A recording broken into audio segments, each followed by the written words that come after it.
Mardi 25 août 2015. Il est encore tôt à Severn, dans le Maryland. Une ville tranquille située à moins de 8 km de la base militaire de Fort Meade. Severn est en banlieue de Baltimore et c'est une ville idéale pour une famille. Beaucoup de militaires vivent dans la région. Mais peu avant 8 heures du matin, l'agent de maintenance d'un complexe d'appartements remarque quelque chose d'étrange. La porte de la cour de l'un des logements est grande ouverte. L'agent de maintenance est allé jeter un coup d'œil pour voir s'il y avait quelqu'un. Mais il n'a vu personne. La porte était ouverte en pleine journée. Ce n'était pas normal. L'agent de maintenance a composé le numéro d'appel d'urgence. Anne Arundel County Police. Good morning. I'm calling from Lick Village Townhomes in Severn. One of our townhomes. The door was just open in the back of the house, but no one's responding. Des policiers arrivent sur place en quelques minutes. Lorsqu'ils entrent dans la maison, le rez-de-chaussée est désert. Donc, ils sont montés dans la chambre principale. Ils découvrent une scène tragique. Le corps d'une femme sur le sol. Elle tient quelque chose enroulé dans un linge. Il y avait une femme morte.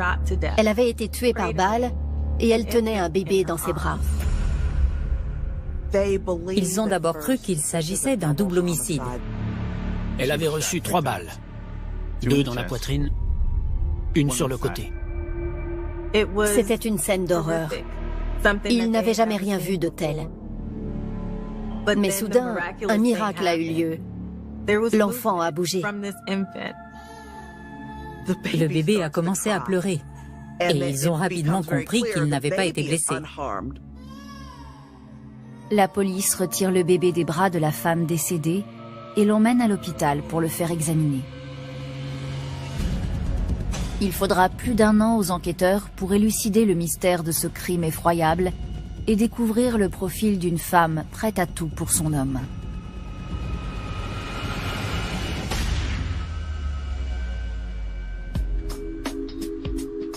Dolores Delgado est une militaire ambitieuse qui a servi son pays avec honneur pendant 6 ans.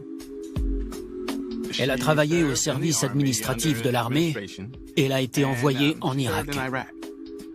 Elle s'est engagée pour échapper au quotidien de sa petite ville natale du Nouveau-Mexique.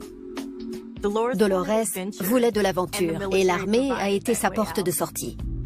S'engager dans l'armée lui a permis de voyager non seulement à travers le pays, mais aussi dans le monde. Elle était très heureuse et elle savait enfin qui elle était. Dolores excelle à l'armée et développe un sens de l'honneur et du devoir. Elle était très douée. La vie militaire la satisfaisait et lui donnait un but. Mais au fil du temps, les longues périodes d'entraînement intensif lui donnent l'impression de passer à côté de l'amour. Même si Dolores aimait sa vie de militaire, elle se sentait très seule. Dolores se sentait seule lorsqu'elle était déployée. Elle rêvait de trouver un compagnon. Son vœu finit par être exaucé, puisqu'elle fait la connaissance d'un beau sergent, Malik Kearney. C'était l'un des commandants. Ils ont immédiatement sympathisé. Il était fort et très beau. C'était vraiment le cliché de l'homme en uniforme. Il avait le profil du personnage, il avait de l'assurance. C'était l'homme idéal.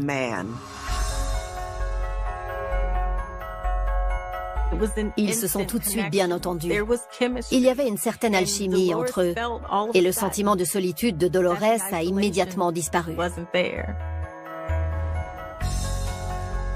Le lien entre Dolores et Malik était très intense.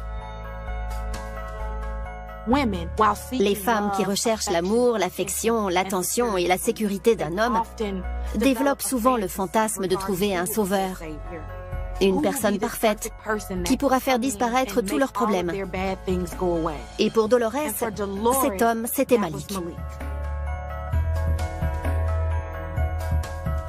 Dolores est attirée par le caractère autoritaire et rassurant de Malik. C'était un homme qui prenait des décisions capitales en un clin d'œil. Et ça plaisait beaucoup à Dolores. Ils partageaient les mêmes histoires et la même enfance. Malik était son âme sœur.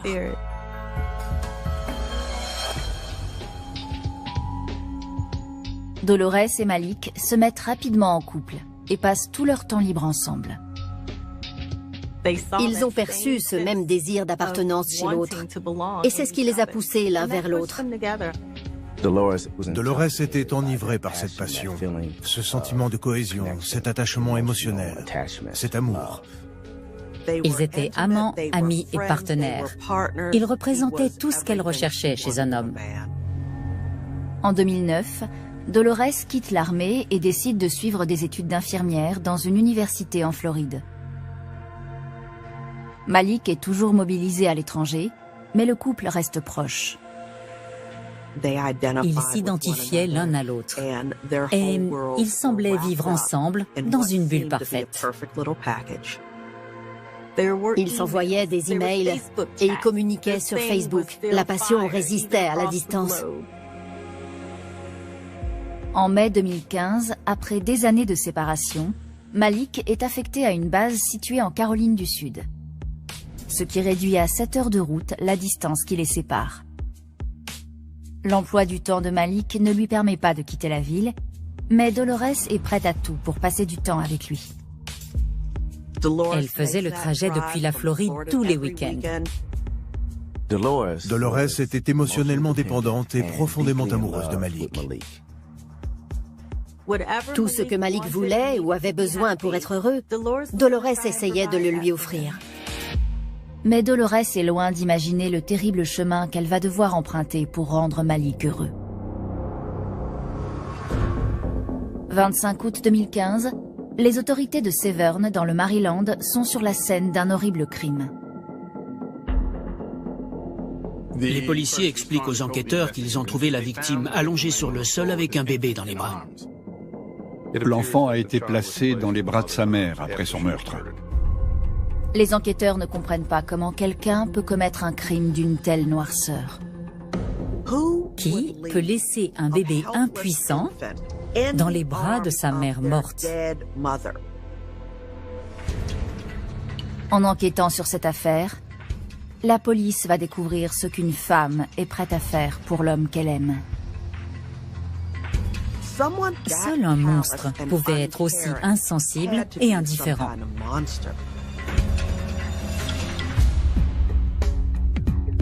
Dolores Delgado, ancienne militaire, prépare désormais un diplôme d'infirmière en Floride. Elle souhaite construire un avenir brillant avec son âme sœur, le sergent Malik Kearney. Malik Kearney était dans l'armée. Il était basé à Fort Jackson, en Caroline du Sud. Malgré les kilomètres qui les séparaient, ils sont restés très proches l'un de l'autre. Dolores prenait la route tous les week-ends pour rejoindre Malik en Caroline du Sud. Chaque week-end, Dolores franchit les frontières de plusieurs États pour l'homme qu'elle aime. Et elle est sur le point de lui prouver qu'elle peut franchir toutes les limites pour lui. 25 août 2015 à Severn, dans le Maryland. Les autorités viennent de faire une macabre découverte dans une maison située à l'ouest de la ville. Ils ont trouvé un bébé dans les bras de sa mère, décédé de 3 balles dans la poitrine. Heureusement, l'enfant semble indemne. L'un des policiers a emmené le bébé à l'hôpital pour qu'il soit examiné. Sur place, les enquêteurs essayent désormais de comprendre ce qui est arrivé à cette jeune mère.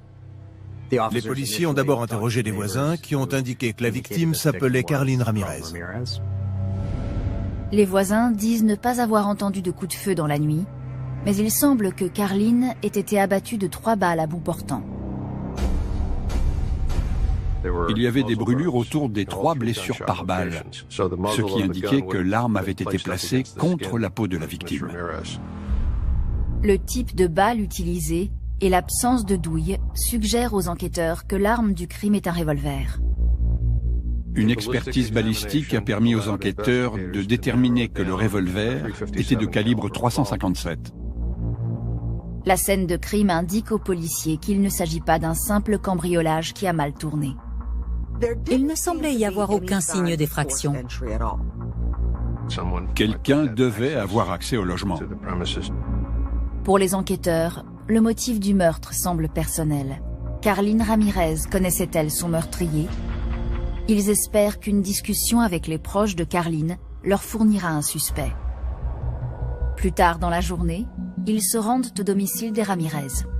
Les parents de Carlin étaient anéantis par l'annonce du meurtre de leur fille. Ils ont tout de suite assumé la garde de l'enfant trouvé sur la scène du crime. Les enquêteurs demandent aux parents de Carlin s'ils peuvent fournir quelques informations sur leur fille. Ils expliquent que la jeune femme de 24 ans était dans l'armée américaine. Carlin Ramirez était une personne appréciée. Ses collègues de travail l'adoraient et la respectaient. Les gens avaient envie d'aller vers elle. Les enquêteurs demandent à sa famille si Carlin était en conflit avec quelqu'un les semaines précédant sa mort.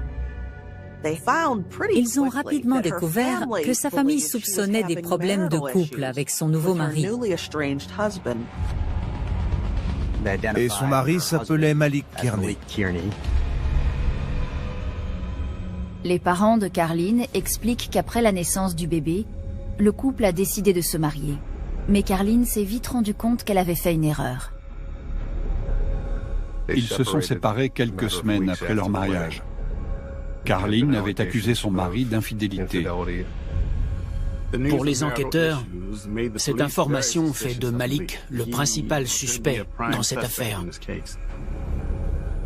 Les policiers remercient la famille de Carlin et se mettent immédiatement à la recherche de Malik. Ils sont allés en Caroline du Sud pour l'interroger. Le lendemain, les enquêteurs retrouvent Malik Kearney à la base militaire de Fort Jackson. What can you tell us about her?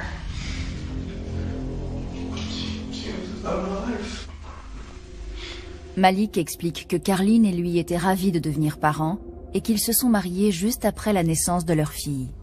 How long had you guys been dating before she ended up pregnant? About 3 months. Okay. So, when did you guys get married? We got married on July 15th, 2015. Au cours de son interrogatoire, le sergent Kearney a dit qu'il aimait sa femme plus que tout et qu'il ne lui aurait jamais fait de mal. Malik était bouleversé par la perte de sa femme. Il était très coopératif. Malik nie catégoriquement toute implication dans le meurtre de Carlin.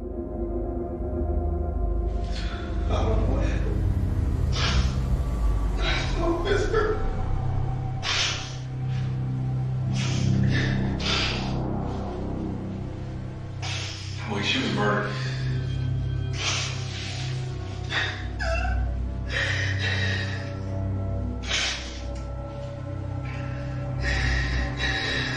Why? That's what we're hoping you can help us with. I don't know. I didn't know anybody didn't like her, had anything against her. I really can't.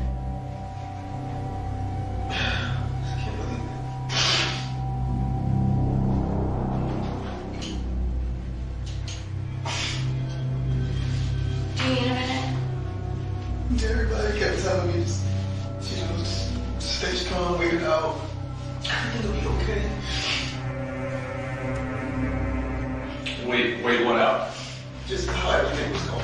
Il a dit que la distance avait causé des problèmes qu'il s'efforçait de résoudre. Malik affirme qu'il était sur la base au moment du meurtre. Malik raconte aux enquêteurs qu'il est allé travailler à 8 h du matin, qu'il a fini à 14 h et qu'il est rentré chez lui, où il a regardé la télé et envoyé des SMS à quelques amis. Il a dit qu'il avait passé la soirée seul, qu'il était allé se coucher tôt et qu'il était retourné travailler le lendemain. Le mari endeuillé semble vouloir coopérer avec la police. Malik a même accepté que la police examine son téléphone. mais un détail dans le comportement de Malik surprend les enquêteurs. La plupart des gens veulent tout de suite savoir ce qui est arrivé à la victime. Malik Kearney n'a jamais demandé comment sa femme était morte. C'est quelque chose qui a mis la puce à l'oreille des enquêteurs.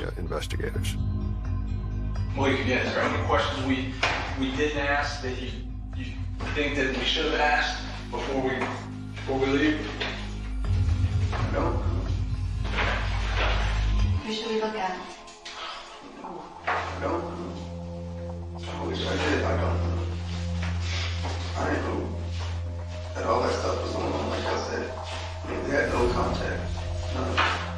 N'ayant aucune preuve contre Malik, les enquêteurs le laissent partir. Ils sont rentrés dans le Maryland et ont commencé à recueillir et analyser des preuves. Les policiers se penchent sur l'alibi de Malik qui semble se vérifier. Les enquêteurs ont pu confirmer que Malik avait quitté Fort Jackson dans l'après-midi du 24 août et qu'il s'y était de nouveau présenté vers 8h30 le lendemain matin. Le téléphone portable de Malik confirme également le récit qu'il a fait aux enquêteurs. Il était bien resté chez lui, il avait regardé la télé et il avait envoyé des SMS à quelques amis. Mais la police remarque quelque chose d'intéressant dans l'historique de ces appels. Ils ont repéré un numéro et un nom qui apparaissaient plus souvent que tous les autres contacts de son téléphone. Et il ne s'agissait pas de Carlin. Cette femme s'appelait Dolores Delgado. Les enquêteurs comprennent qu'ils doivent enquêter sur le lien qui unit Dolores à Malik. Ce qu'ils vont découvrir va faire basculer l'affaire et révéler le visage d'une femme dont la priorité est de protéger l'homme qu'elle aime à tout prix. Dolores était fière de garder le secret de Malik, mais en fait son secret, c'était elle.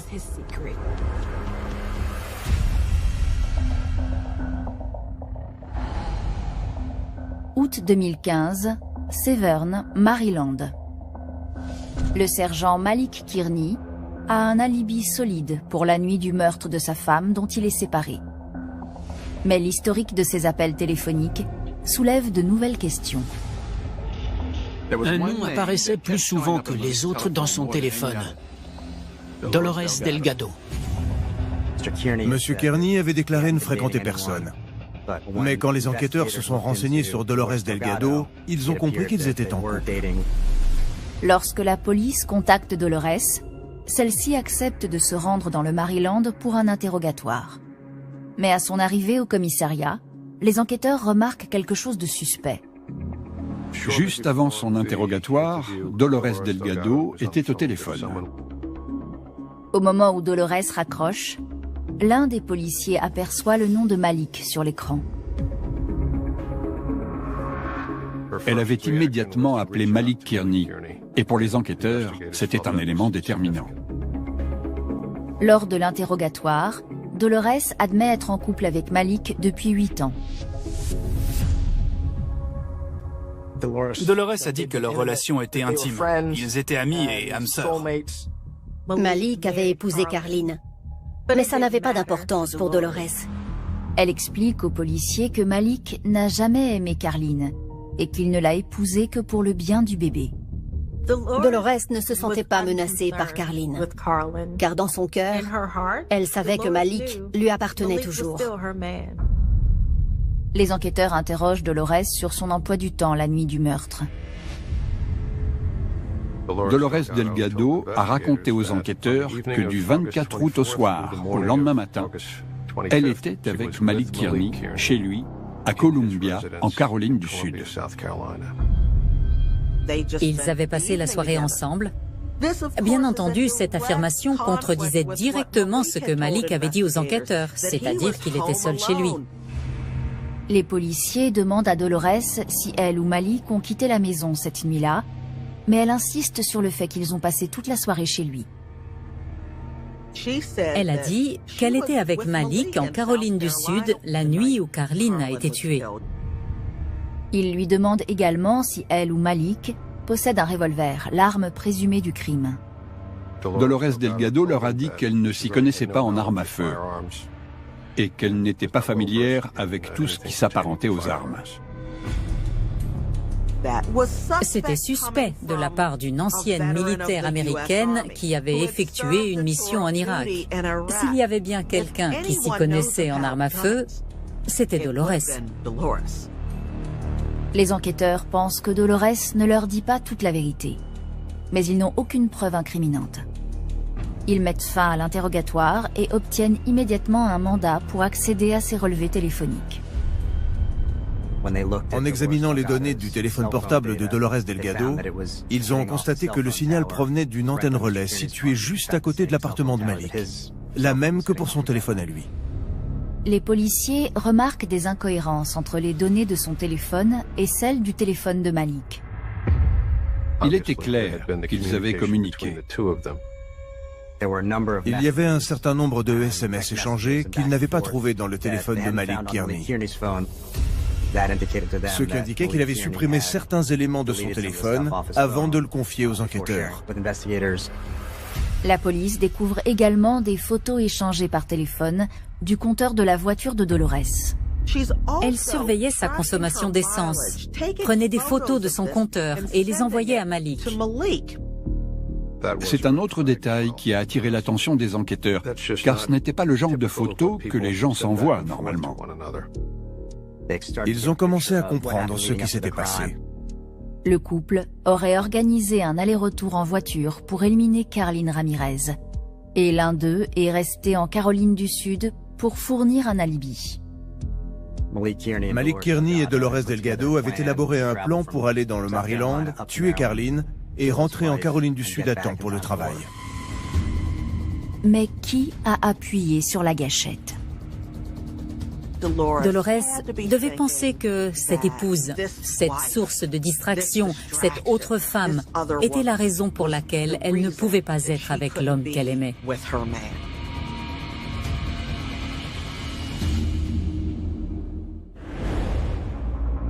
Août 2015.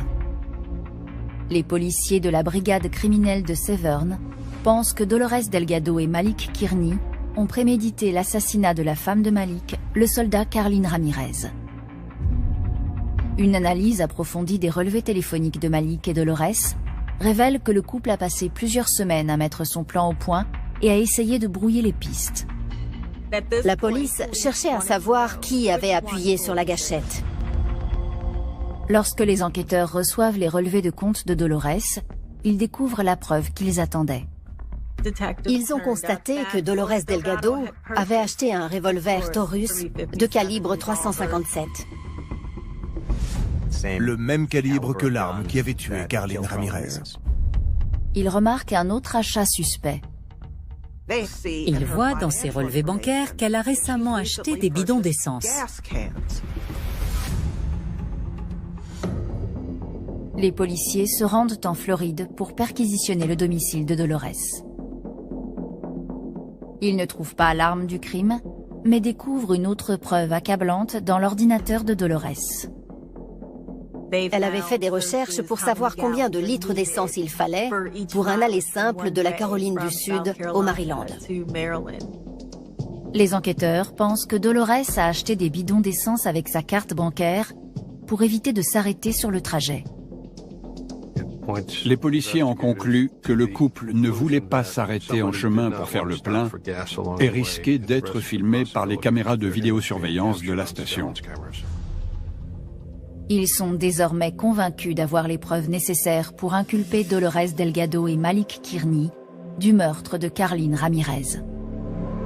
Les preuves informatiques, les SMS, le manque de transparence de Malik Kearney pendant son interrogatoire. Tous ces éléments nous ont permis de conclure que Malik Kearney et Dolores Delgado avaient agi ensemble pour tuer Carlin Ramirez. En octobre 2016, après plus d'1 an d'enquête, un grand jury inculpe enfin Dolores et Malik.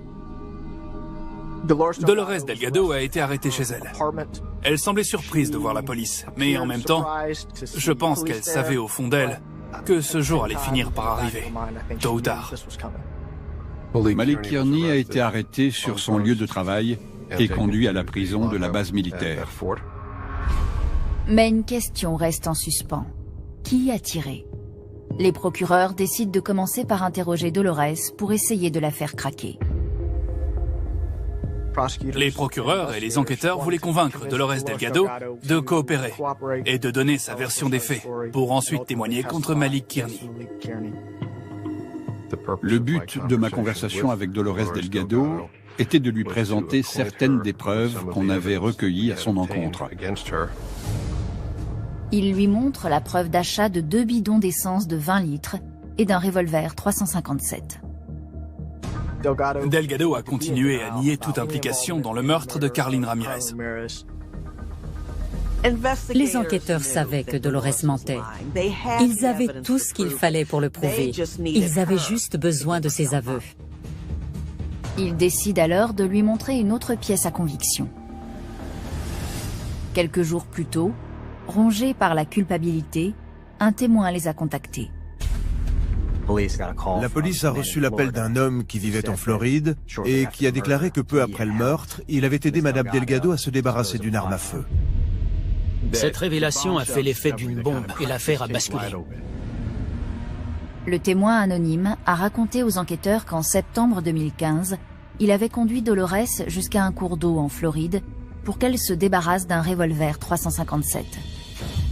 Peu après, des plongeurs de la police fouillent le cours d'eau et retrouvent l'arme en question. On a comparé cette arme avec celle que Dolores Delgado avait achetée en Floride avant le meurtre. Et le numéro de série était le même. C'était bien l'arme qui avait tué Carlin Ramirez. Armés de cette nouvelle preuve, les procureurs informent Dolores qu'elle risque la prison à vie pour son implication dans le meurtre si elle ne coopère pas avec eux. Mais cela suffira-t-il à convaincre Dolores de parler? Va-t-elle rester fidèle à son homme?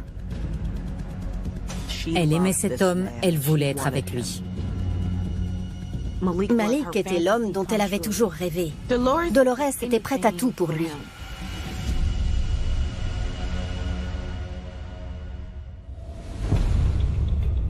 Octobre 2016. Les procureurs du Maryland s'entretiennent avec Dolores Delgado, 31 ans, placée en détention pour le meurtre de Carlin Ramirez, la femme de son petit ami. Malik Kearney venait d'être arrêté. Les preuves dont on disposait révélaient l'existence d'un complot ourdi par Malik Kearney et Dolores Delgado pour assassiner la femme de Kearney. Les procureurs annoncent à Dolores que les plongeurs de la police ont retrouvé l'arme du crime. Après avoir examiné l'arme jetée dans la rivière, le laboratoire a pu identifier son numéro de série comme étant celui de l'arme achetée par Dolores Delgado dans une boutique d'armement en Floride.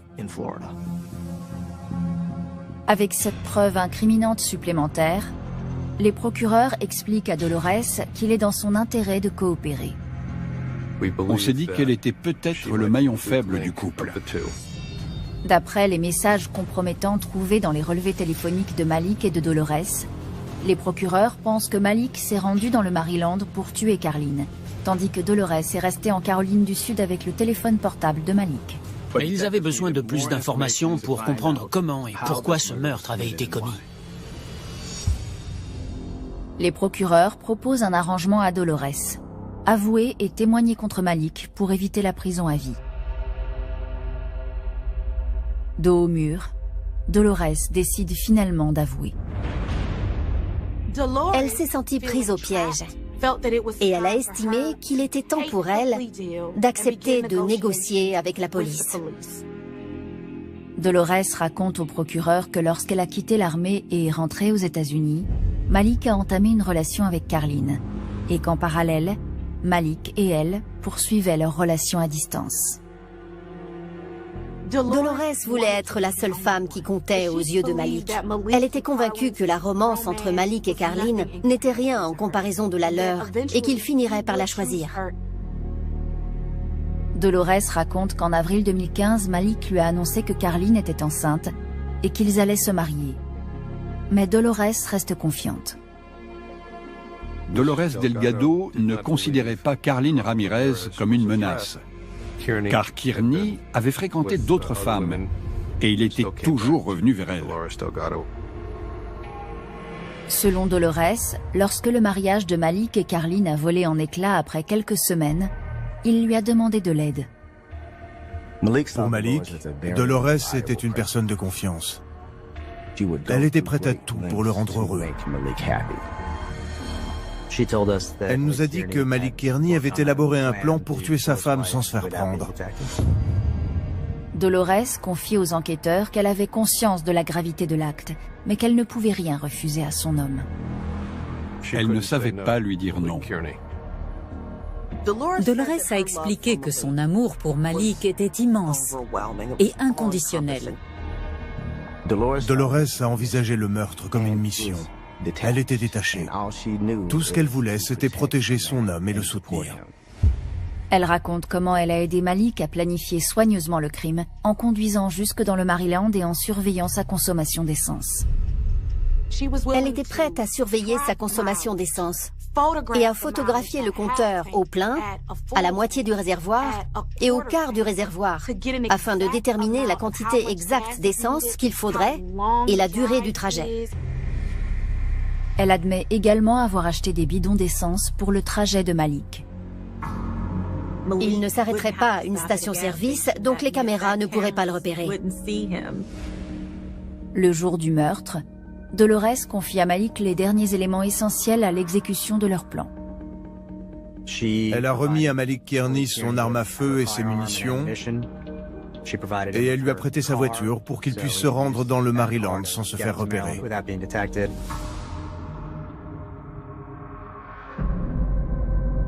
Mais les enquêteurs ne comprennent toujours pas pourquoi ils ont commis le meurtre. Carlin Ramirez avait déjà demandé le divorce à Malik Kearney.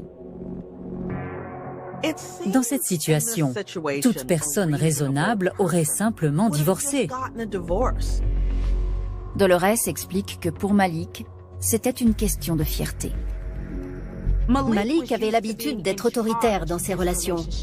C'est lui qui avait le pouvoir. Il avait l'habitude d'obtenir ce qu'il voulait, et comme il ne pouvait pas avoir Carlin Ramirez, il l'a tuée. Elle raconte que lorsque Malik est arrivé chez Carlin, il s'est servi de sa clé pour entrer. Monsieur Kearney ne voulait laisser aucune trace derrière lui. Après avoir tiré 3 fois sur Carlin, il a pris sa fille et l'a mise dans les bras de sa mère. Un bébé sur une scène de crime. Je n'avais jamais rien vu de tel de toute ma carrière. C'était horrible. Dolores a indiqué qu'ils avaient choisi de tuer Carlin Ramirez la veille d'un jour travaillé. Ainsi, voyant que Ramirez ne se présenterait pas au travail, quelqu'un la chercherait et découvrirait l'enfant. Malik a privé son enfant de sa mère. C'est très égoïste. En quittant la scène de crime, Malik laisse la porte de la cour ouverte pour faire croire à un cambriolage. Il effectue ensuite un voyage de 800 km pour rentrer en Caroline du Sud, où Dolores l'attend. Dolores est restée dans l'appartement de Malik, sur son canapé. Elle a envoyé des SMS avec son téléphone, elle a regardé un film et elle a attendu patiemment. Quand Malik est arrivé, Dolores a brûlé ses vêtements et jeté l'arme du crime dans l'eau. Elle a tout fait pour l'homme qu'elle aimait. Dolores voulait aider son homme et a créé un alibi pour Malik. Elle a fait tout ce qui était nécessaire pour être la meilleure à ses yeux. Dolores voulait être présente pour Malik.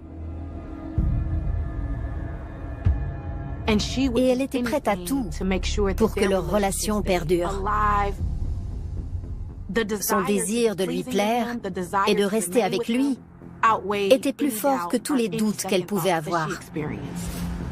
Elle était prête à faire tout ce qu'il voulait à propos de Carlin.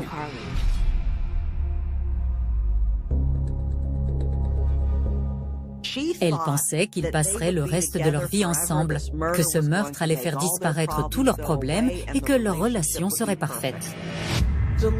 Dolores a passé sa vie à chercher quelqu'un auquel elle aurait le sentiment d'appartenir. quelqu'un à aimer, quelqu'un qui la comprendrait. Elle pensait avoir trouvé tout ça en Malik, et elle était prête à risquer sa propre liberté pour lui. Les procureurs ont déjà des preuves solides contre Malik, mais la déclaration de Dolores le désigne comme le meurtrier. Malik a appuyé sur la gâchette et Dolores l'a aidé. Elle a clairement fait savoir qu'elle regrettait ce qui était arrivé à Carlin Ramirez. Mais Malik la contacte depuis la prison. Va-t-elle compromettre son témoignage et ébranler l'affaire? Malik l'avait en quelque sorte ensorcelée, mais elle ne s'en rendait pas compte.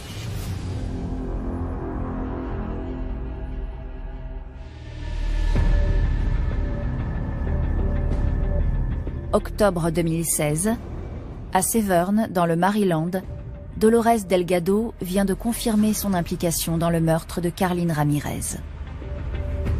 Dolores a estimé qu'elle devait aider Malik à tuer Carlin parce que c'était ce que Malik voulait. Elle était prête à tout pour le rendre heureux. En échange d'une peine plus légère, Dolores accepte de témoigner contre Malik. Mais lorsqu'il commence à lui écrire depuis la prison, les procureurs craignent qu'il ne la persuade de se rétracter. Malik a écrit à Dolores à plusieurs reprises en lui disant « Fais-moi confiance ». Ne fais pas confiance à ton avocat, ne fais confiance à personne d'autre que moi. Il cherchait à conserver son emprise sur Dolores. Les enquêteurs se demandent si elle va se sauver ou si elle va essayer de protéger l'homme qu'elle aime. Le 16 juillet 2018, Malik Kearney, 37 ans, est jugé pour le meurtre de son ex-femme, Carlin Ramirez. Malik Kearney a plaidé non coupable. L'accusation raconte comment 2 soldats autrefois honorables ont mis au point un plan diabolique pour assassiner Carlin Ramirez. Dolores Delgado a fourni l'alibi, l'arme, les munitions et sa voiture à Malik Kearney. Mais c'est lui qui a tiré. Ils étaient complices. Les procureurs présentent l'arme du crime, un revolver de calibre 357 comme pièce à conviction. Ils affirment que les actions de Malik constituent l'un des crimes les plus cruels qu'ils aient vus. C'était d'autant plus choquant que la petite fille avait été placée dans les bras de sa mère décédée. Mais les avocats de Malik soutiennent l'innocence de leur client. La défense affirmait que Malik Kearney n'avait rien à voir avec le meurtre. Lorsque Dolores prend la parole, tout le monde se demande si elle va devenir le témoin clé de l'affaire ou si elle va protéger son homme, comme il le lui a demandé dans ses lettres. Mais lorsqu'elle prend la parole, l'accusation est soulagée. Dolores Delgado a déclaré qu'elle a fait ce que Malik Kearney voulait parce que c'est ce qu'elle avait toujours fait. Dolores avoue. Elle admet avoir organisé le crime dans les moindres détails. Dolores était disposée à acheter de l'essence, à surveiller sa consommation d'essence en fonction du kilométrage, à acheter une arme et des munitions, et à fournir un alibi à Malik. Tout ça pour continuer à se sentir en sécurité, aimée et protégée. Le jury rend son verdict rapidement. Il est reconnu coupable de tous les chefs d'accusation. Il est condamné à la prison à perpétuité sans possibilité de libération pour le meurtre de Carlin Ramirez. La famille Ramirez était soulagée de pouvoir tourner la page et d'obtenir justice pour le meurtre de Carlin. Le plus beau souvenir de leur fille est leur petite fille. Les parents de Carlin élèvent leur petite fille du mieux qu'ils peuvent, mais ils ne combleront jamais le manque d'une mère. Dolores Delgado plaide coupable pour tous les chefs d'accusation et est condamnée à 17 ans de prison. Dolores Delgado a cherché l'amour au mauvais endroit. et l'a malheureusement trouvé avec le mauvais homme. Dolores était profondément attachée à Malik. Et un lien aussi intense que le leur peut parfois rendre l'amour aveugle. Il la voyait comme quelqu'un de facilement manipulable. Dolores s'est donnée corps et âme pour son couple. Elle voulait ce que Malik voulait, même s'il s'agissait de tuer une autre femme. Elle était prête à tout pour lui.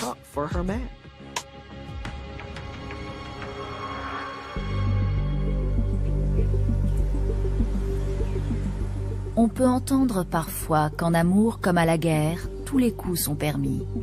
Et c'est peut-être vrai.